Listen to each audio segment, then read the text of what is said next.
ನಮ್ಮ ಕರ್ತನಾದ ಯೇಸುಕ್ರಿಸ್ತನಲ್ಲಿ ಪ್ರಿಯರಾದ ದೇವಜನರೇ, ನಮ್ಮ ಕರ್ತನಾದ ಯೇಸುಕ್ರಿಸ್ತನ ಅತ್ಯಧಿಕವಾದ ಕೃಪೆಯ ಸಮಾಧಾನವು ತಮಗೂ ತಮ್ಮ ಕುಟುಂಬದ ಪ್ರಿಯರೆಲ್ಲರಿಗೂ ಹೆಚ್ಚಾಗುಂಟಾಗಲಿ. ಹೃದಯಂಗಮ ಮಾತೆನ್ನುವ ಮುಂಜಾನೆ ವಾಕ್ಯದ ಅಂತ ಸರಣಿಯಲ್ಲಿ ಈ ತಿಂಗಳು ನಾವು ದೇವರ ನಂಬಿಗಸ್ತನು ಎಂಬ ಶೀರ್ಷಿಕೆಯಲ್ಲಿ ದೇವರ ವಾಕ್ಯವನ್ನು ಧ್ಯಾನಿಸುತ್ತಿರುವಲ್ಲಿ ಈ ದಿನ ನಾವು ಧ್ಯಾನಿಸುವಂತ ದೇವರ ವಾಕ್ಯದ ಭಾಗ ಕೀರ್ತನೆಗಳು 89ನೇ ಅಧ್ಯಾಯ 8ನೇ ವಚನ. ಕೀರ್ತನೆಗಳು 89:8. ಯೆಹೋವನೇ, ಸೇನಾಧೀಶವನಾದ ದೇವರೇ, ನಿನಗೆ ಸಮಾನರು ಯಾರು? ಯಾಹುವೇ, ನೀನು ಶಕ್ತನು, ಸತ್ಯತೆಯಿಂದ ಆವರಿಸಲ್ಪಟ್ಟವನು. ಈ ವಾಕ್ಯವನ್ನು ಗ್ರಹಿಸೋದಕ್ಕೆ ನಾವು ಶಕ್ತರಾಗುವಂತೆ ದೇವರು ತಾನೇ ತನ್ನ ಆತ್ಮನ ಮೂಲಕ ನಮಗೆ ತನ್ನ ವಿಶೇಷವಾದ ಗ್ರಹಿಕೆಯನ್ನು ಒದಗಿಸಲಿ. ಕರ್ತನಲ್ಲಿ ಪ್ರೀತಿಯುಳ್ಳ ದೇವಜನರೇ, ನೆನ್ನೆ ದಿವಸ ನಾವು ಕೇಳಿಸಿಕೊಂಡ ಹಾಗೆ ಕೀರ್ತನೆ 89 ಒಂದು ವಿಶೇಷವಾದ ಅಧ್ಯಾಯ. ಇಲ್ಲಿ ಭಕ್ತನಾದ ಏತಾನನು, ಜೆರಹ ಕುಲದವನು, ಈತನು ದಾವೀದನ ಸಿಂಹಾಸನ ಅದು ನಿತ್ಯಕ್ಕೂ ನಿಲ್ಲಬೇಕೆನ್ನುವುದಕ್ಕಾಗಿ ದೇವರ ವಾಗ್ದಾನ ಇರುವಲ್ಲಿ, ಹಾಗಾದರೆ ಆ ವಾಗ್ದಾನ ನೆರವೇರಬೇಕೆನ್ನುವುದಕ್ಕಾಗಿಯೇ ಆತನು ದೇವರನ್ನ ಹೊಗಳಿ ನಂತರ ವಿಜ್ಞಾಪಿಸಿದ್ದನ್ನ ನಾವು ಈ ಇಡೀ ಅಧ್ಯಾಯದಲ್ಲಿ ನೋಡ್ತೇವೆ. ಹಾಗಾಗಿ ದಾವೀದನ ಸಿಂಹಾಸನ ನಿತ್ಯಕ್ಕೂ ಇರಬೇಕೆಂಬುದೇ ಈ ಅಧ್ಯಾಯದ ಮುಖ್ಯವಾದ ಧ್ಯೇಯವು ಮತ್ತು ಪ್ರಾರ್ಥನೆಯೂ ಆಗಿದೆ. ಈತನು ಹೀಗೆ ಪ್ರಾರ್ಥಿಸಲಿಕ್ಕೆ ಒಂದು ಕಾರಣ ಇರಲಿಕ್ಕೆ ಸಾಧ್ಯ.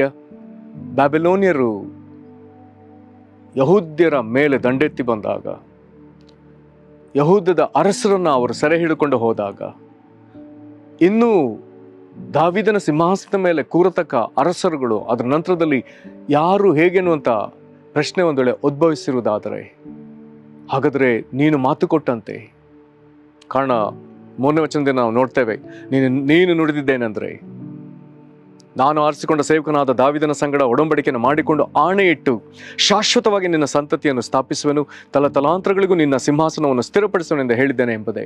ಹಾಗಾದರೆ ದೇವರು ಹೀಗೆ ವಾಗ್ದಾನ ಮಾಡಿದ್ದನ್ನು ಆತನು ಜ್ಞಾಪಕ ಮಾಡಿಕೊಂಡು ಇದು ನೆರವೇರಲೇಬೇಕು, ಇದು ತಪ್ಪಬಾರದೆಂಬುದಾಗಿ ಏತಾನನು ಮಾಡಿದ ಒಂದು ಪ್ರಾರ್ಥನೆ ಆಗ್ತದೆ. ಇದಕ್ಕಾಗಿ ಆತನು ಇಂಥ ಒಂದು ಸುದೀರ್ಘ ಅಧ್ಯಾಯವನ್ನು ಆತನು ಬರೆಯುವಂತೆ ದೇವರಾತ್ಮನ ಆತನನ್ನು ಬಲಪಡಿಸಿದ್ದಾನೆ. ಆತನು ದೇವರು ಇದನ್ನು ನಿತ್ಯಕ್ಕೂ ದಾವೀದನ ಸಿಂಹಾಸನ ಸ್ಥಾಪಿಸ್ತಾನೆ ಎಂಬುದನ್ನು ಹೇಳುವಾಗಲೆಲ್ಲ ಆತನು ಆಕಾಶವನ್ನ, ಗಗನಮಂಡಲವನ್ನ ಆತನು ಜ್ಞಾಪಕ ಮಾಡಿಕೊಳ್ತಾನೆ. ಕಾರಣ ದೇವರ ನಂಬಿಗಸ್ತಿಗೆ, ದೇವರ ಸತ್ಯತೆ, ಇದನ್ನ ದೇವರು ಆಕಾಶದಲ್ಲಿ ಸ್ಥಾಪಿಸಿದ್ದನ್ನು ಆತನು ತಿಳ್ಕೊಂಡು ಈ ಅಧ್ಯಾಯದಲ್ಲಿ ಅನೇಕ ಸರ್ತಿ ದೇವರ ಸೃಷ್ಟಿಯನ್ನು, ಅದರ ಭೂಮಿಯನ್ನು, ಅದರಲ್ಲೂ ವಿಶೇಷವಾಗಿ ಆಕಾಶ ಮಂಡಲದ ಸಂಗತಿಗಳನ್ನ ಆತನು ಪದೇ ಪದೇ ಆತನು ಇಲ್ಲಿ ಜ್ಞಾಪಿಸ್ತಾನೆ. ಹಾಗಾಗಿ ಇಲ್ಲಿ ಮತ್ತೆ ಬರ್ತದೆ 5ನೇ ವಚನದಿಂದ, ಗಗನವು ನಿನ್ನ ಮಹತ್ತನ್ನು ಪ್ರಸಿದ್ಧಿಪಡಿಸುವುದು. ಕೆಲವೊಮ್ಮೆ ನನಗೆ ಪ್ರಶ್ನೆ ಬರ್ತದೆ, ಇಲ್ಲಿ ಗಗನವು ಅಂತ ಓದಬೇಕು ಅಥವಾ ದೇವರನ್ನ ಸ್ತುತಿಸುವ ದೇವದೂತರು ಅಂತ ಎಂಬುದಾಗಿ ಓದಬೇಕು, ಅಥವಾ ಪರಲೋಕದಲ್ಲಿ ದೇವರನ್ನ ಸ್ತುತಿಸುವವರ ಕುರಿತಾಗಿ ಇದನ್ನ ಓದಬೇಕೆನ್ನುವಂಥ ಪ್ರಶ್ನೆ ಬರ್ತದೆ. ಇರಲಿ, ಸಕಲ ಸೃಷ್ಟಿಯು ಆತನನ್ನು ಆರಾಧಿಸ್ತದೆ ಎಂಬುದಾಗಿ ಬರೆಯಲ್ಪಟ್ಟದ್ರಿಂದ ಕೀರ್ತನೆಗಳಲ್ಲಿಯೂ ಮತ್ತು ಪ್ರಕಟಣೆ ಪುಸ್ತಕಗಳಲ್ಲಿಯೂ. ಹಾಗಾದರೆ ಗಗನವೂ ಸಹ ದೇವರ ಮಹತ್ತನ್ನು ಪ್ರಸಿದ್ಧಿಪಡಿಸ್ತದೆ ಎಂಬುದಾಗಿ ನಂಬೋಣ. ಮತ್ತೆ 2ನೇ ಸಾಲಿಗೆ ಬರುವಾಗ, ಗಗನವು ನಿನ್ನ ಸತ್ಯತೆಯನ್ನು ಪರಿಶುದ್ಧರ ಸಭೆಯಲ್ಲಿ ಕೀರ್ತಿಸುವುದು. ಹಾಗಾದರೆ ಭಕ್ತ ಜನರೆಲ್ಲರ ಎದುರು ಅದು ಕೀರ್ತಿಸ್ತದೆ ಎಂಬುದಾಗಿ ಬರ್ತದೆ. ತಿರುಗಿ ಆಕಾಶವನ್ನು ಮತ್ತೆ ಉಲ್ಲೇಖಿಸ್ತಾನೆ, ಮೇಘಮಂಡಲದಲ್ಲಿ ಯೆಹೋವನಿಗೆ ಸಮಾನರು ಯಾರು? ಮತ್ತೆ ಪರಲೋಕವನ್ನು ಉಲ್ಲೇಖಿಸಿ ಹೇಳ್ತಾನೆ, ದೇವದೂತರಲ್ಲಿ ಯೆಹೋವನಿಗೆ ಸರಿ ಸಮಾನರು ಯಾರು? ಸರಿಯಾದವನು ಯಾರು? ಹಾಗಾದರೆ ದೇವರನ್ನು ಯಾರೊಂದಿಗೆ ಹೋಲಿಕೆ ಮಾಡಲಿಕ್ಕೆ ಸಾಧ್ಯವಿಲ್ಲ, ಹೋಲಿಕೆ ಮಾಡಲೂ ಕೂಡದು. ಆತನಿಗೆ ಯಾರು ಸರಿಸಾಟಿ ಅಲ್ಲವೇ ಅಲ್ಲ. ಅದ್ಭುತವಾದ ವಚನಗಳು. ದೇವರೆಂಥವನಂತೆ 7ನೇ ವಚನದಲ್ಲಿ ಹೇಳ್ತಾರೆ, ಆತನು ಪರಿಶುದ್ಧರ ಸಭೆಯಲ್ಲಿ ಭಯಂಕರನಾದ ದೇವರು. ನಮಗಿದು ಅರ್ಥವಾಗಬೇಕು. ಭಕ್ತ ಜನರು ಸೇರಿ ಬರುವುದಾದರೆ ಆತನವರ ಮಧ್ಯದಲ್ಲಿ ಭಯಂಕರನಾಗಿ ಕಾಣಿಸಿಕೊಳ್ಳುವ ಭಯಂಕರ ಶೂರಕೃತ್ಯಗಳನ್ನು ಮಾಡುವಂಥ ದೇವರು, ತನ್ನ ಜನರಿಗಾಗಿ ಮಾನ ಮರುಗಿ ಶತ್ರು ಪಾಳ್ಯದಲ್ಲಿ ತಳಮಳವನ್ನು, ಪಲಾಯನವನ್ನು, ಸೋಲನ್ನು ತರುವಂಥ ದೇವರು. ಮತ್ತೆ ಬರ್ತದೆ, ತನ್ನ ಎಲ್ಲ ಪರಿವಾರದವರಿಗಿಂತ ಭೀಕರನ್ನು. ದೇವರೇ ಇದನ್ನು ನಮಗೆ ಪ್ರಕಟಿಸಬೇಕು.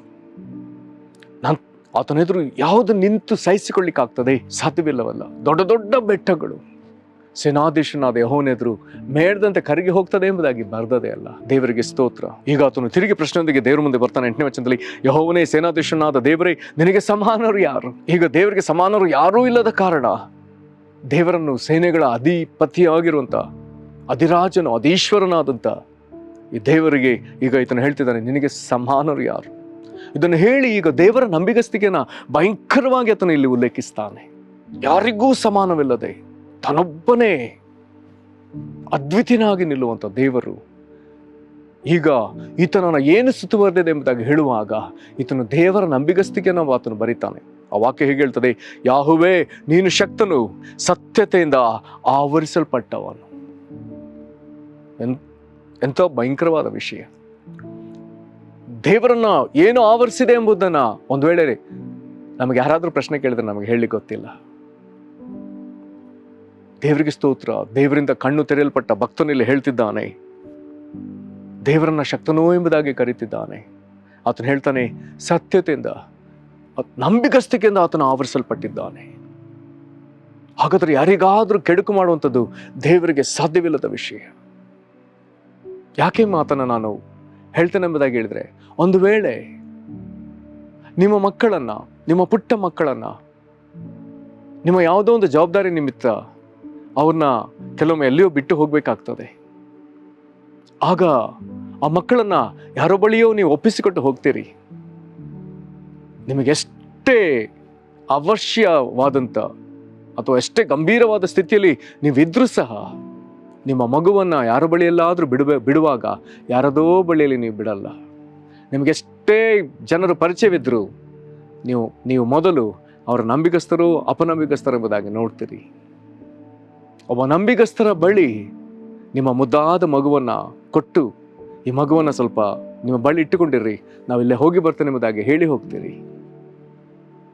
ನಂಬಿಗಸ್ತರ ಕೈಯಲ್ಲಿ ನಿಮ್ಮ ಮಗುವನ್ನು ಒಪ್ಪಿಸುವುದಾದರೆ, ಯಾಕೆ ನಂಬಿಗಸ್ತರನ್ನ ನೀವು ನಂಬಿದ್ರಿ? ಅವರು ನಿಮ್ಮ ಮಗುವಿಗೆ ಯಾವ ಹಾನಿ ಮಾಡೋದಿಲ್ಲ. ಅವರು ನಿಮ್ಮ ಮಗುವಿಗೆ ಯಾವ ಕೆಡುಕನ್ನು ಮಾಡೋದಿಲ್ಲ. ಅವರು ನಿಮ್ಮ ಮಗುವನ್ನ ಸಮಯಕ್ಕೆ ಸರಿಯಾಗಿ ಅವರು ಪೋಷಿಸ್ತಾರೆ, ಪರಿಪಾಲಿಸ್ತಾರೆ.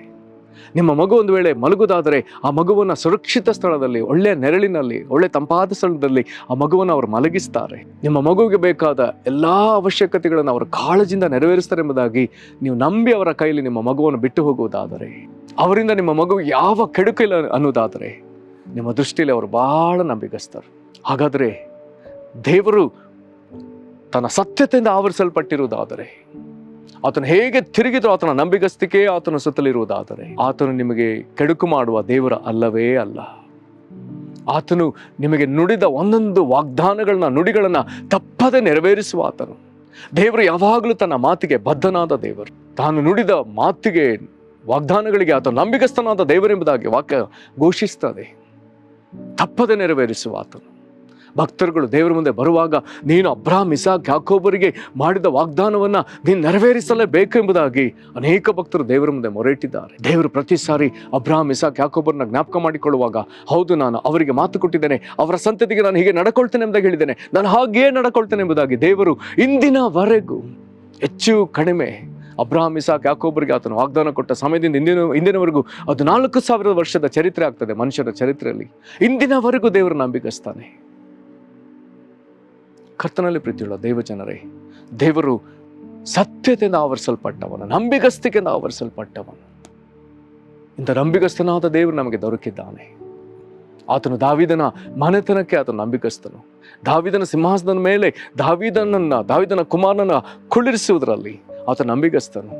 ಸತ್ತಿದ್ದ ಕ್ರಿಸ್ತನು ಬದುಕಿ ಬಂದದಕ್ಕೆ ಕಾರಣವನ್ನ ಪೇತ್ರನು 50ಮ ದಿನದಂದು ಸಾವಿರಾರು ಜನರಿಗೆ ಪ್ರಸ್ತಾಪಿಸಿ ಮಾತನಾಡುವಾಗ, ಹಾಗಾದ್ರೆ ದೇವರು ದಾವೀದನಿಗೆ ಮಾಡಿದ ಆ ವಾಗ್ದಾನ, ಆ ಸಂತತಿಯ ದಾವೀದನ ಸಂತತಿಯನ್ನ ಸಿಂಹಾಸನದ ಮೇಲೆ ಕುಳ್ಳಿಸುವಾಗ, ಹಾಗಾದ್ರೆ ಮರಣವಿಲ್ಲದವನೊಬ್ಬನು ಕುಳಿತು ನಿತ್ಯ ಕಾಳುವಿಕೆ ಮಾಡಬೇಕಾಗಿರುವುದರಿಂದಲೇ ದಾವೀದ ಕುಮಾರನಾಗಿರುವ ಯೇಸು ಈಗ ಸತ್ತು ಜೀವಿತನಾಗಿ ಎದ್ದು ಬಂದು ಈಗ ದಾವೀದನ ಸಿಂಹಾಸನದ ಮೇಲೆ ಮರಣವಿಲ್ಲದವನಾಗಿ ನಿತ್ಯ ಕಾಳ್ತಾನೆಂಬುದನ್ನು ಪೇತ್ರನು ಮಾತನಾಡ್ತಾನೆ. ದೇವರ ನಂಬಿಗಸ್ತಿಕೆ. ಒಂದು ವೇಳೆ ಏತಾನನಿಗೆ ಹಾಗಾದ್ರೆ ಅರಸರು ಸೆರೆ ಹೋದ್ರೆ ಆ ಸ್ಥಾನವನ್ನು ತುಂಬುವವರು ಯಾರೇನು ಅಂತ ಪ್ರಶ್ನೆ ಇರಬಹುದು. ದೇವರು ನಮಗೆಲ್ಲ ಉತ್ತರ ಕೊಡ್ತಾನೆ. ಸತ್ತು ಜೀವಿತನಾಗಿ ಎದ್ದು ಬಂದವನು, ದೇವರು ಮರಣದಿಂದ ಎಬ್ಬಿಸಿದ ಪುನರುತ್ಥಾನಗೊಂಡ ಯೇಸುವೆ ಇನ್ನೂ ದಾವೀದನ ಸಿಂಹಾಸನದಲ್ಲಿ ಮರಣವಿಲ್ಲದವನಾಗಿ ಎಂದೆಂದೂ ಜೀವಿಸುವವನಾಗಿ ನಿತ್ಯ ಕಾಳ್ವಿಕೆ ಮಾಡುವನು, ನಂಬಿಗಸ್ತನಾದ ದೇವರು. ಪ್ರಿಯರೇ, ದೇವರಿಗೆ ಸ್ತೋತ್ರ. ಆತ ನಂಬಿಗಸ್ತಾನೆ, ನಂಬಿಗಸ್ತಿಗೆಂದು ಆವರಿಸಲ್ಪಟ್ಟವನು. ಆತ ನಿನಗೂ ನಂಬಿಗಸ್ತಾನೆ. ಪ್ರಾರ್ಥನೆ ಮಾಡೋಣ, ಆತನಿಗೆ ಸ್ತೋತ್ರ ಸಲ್ಲಿಸೋಣ. ಮಹಾಕೃಪೆಯ ಪರಲೋಕ ತಂದೆಯೇ, ಕರ್ತನೇ, ನಿನಗೆ ಸಮಾನರು ಯಾರೂ ಇಲ್ಲಪ್ಪ. ದೇವಾದಿ ದೇವನೇ, ನಿನ್ನ ಪರಿಶುದ್ಧರ ಮಧ್ಯದಲ್ಲಿ ಭಯಂಕರನಾದ ದೇವರು, ನಿನ್ನೆಲ್ಲಾ ಪರಿವಾರದವರಿಗಿಂತ ಭೀಕರನಾದ ದೇವರು ಸ್ವಾಮಿ. ಕರ್ತನೇ, ದೇವದೂತರಲ್ಲಿ ನಿನಗೆ ಸರಿಸಮಾನರು ಯಾರೂ ಇಲ್ಲಪ್ಪ. ಪರಿಶುದ್ಧ ಸಭೆಯಲ್ಲಿ ನೀನು ಭಯಂಕರನಾದ ದೇವರು. ಮೇಘಮಂಡಲದಲ್ಲಿ ಯೆಹೋವನೇ ನಿನಗೆ ಸರಿಸಮಾನವಾದದ್ದು ಯಾವುದೂ ಇಲ್ಲಪ್ಪ. ಅಲ್ಲಿಯೂ ನಿನಗೆ ಸಮಾನರು ಯಾರೂ ಇಲ್ಲ. ನಿನ್ನ ನಾವು ಕೊಂಡಾಡ್ತೇವೆ, ನಿನಗೆ ನಾವು ಸ್ತೋತ್ರ ಸಲ್ಲಿಸ್ತೇವೆ. ಸತ್ಯತೆಯಿಂದ ಆವರಿಸಲ್ಪಟ್ಟವನು ದೇವರೇ, ನಿನ್ನ ಸುತ್ತಲೂ ನಿನ್ನ ನಂಬಿಗಸ್ತಿಗೆ ಆವರಿಸಿರುವುದರಿಂದ ದೇವರೇ, ನೀನು ನಮಗೆ ದೇವರಾಗಿದ್ದಿ, ನೀನು ನಮಗೆ ದೇವರಾಗಿದ್ದಿ. ದಾವೀದನಿಗೆ ಯಥಾರ್ಥನಾಗಿ ಅವನ ಸಂತತಿಗೆ ಎರಗಿದ ದೇವರೇ, ದಾವೀದನನ್ನು ನಿನ್ನ ಸಿಂಹಾಸನದ ಮೇಲೆ ನಿತ್ಯ ನಿತ್ಯಕ್ಕೂ ಕುಳ್ಳಿರಿಸಿದ ದೇವರೇ, ಈಗ ನಮಗೂ ನೀನು ಅಂತವನಾಗಿರೋದಕ್ಕಾಗಿ ಸ್ತೋತ್ರ ಸಲ್ಲಿಸ್ತೇವೆ. ಕರ್ತನೆ, ಈ ವಾಕ್ಯಗಳಿಂದ ನಂಬಿಗಸ್ತನಾದ ದೇವರೇ, ನೀನೇ ನಮಗೆ ಶಾಶ್ವತ ಆಶ್ರಯ, ಇಸ್ರಾಯೇಲ್ಯರ ದೇವರೇ, ನೀನೇ ನಮಗೆ ನಿತ್ಯಾಧಾರ ಎಂಬಂತ ನಿನ್ನ ವಾಕ್ಯದ ಪ್ರಕಾರ ನಿನ್ನ ಮೇಲೆ ಪೂರಾ ಭರವಸವಿಟ್ಟು ನಿನ್ನಲ್ಲಿ ಸ್ತುತಿಸುತ್ತಾ ನಾವು ಮುಂದುವರೆದಕ್ಕೆ ನಿನ್ನ ಅಪ್ಪಣೆ ಆಗಲಿ. ನನಗೆ ಮಾಡುವುದಕ್ಕಾಗಿ ಸ್ತೋತ್ರ. ಯೇಸು ಕ್ರಿಸ್ತನ ಹೆಸರಿನಲ್ಲಿ ಬೇಡಿದ್ದೇವೆ ನಮ್ಮ ತಂದೆಯೇ, ಆಮೇನ್. ಕರ್ತ ನಿಮ್ಮನ್ನು ಆಶೀರ್ವದಿಸಲಿ. ವಂದನೆಗಳು.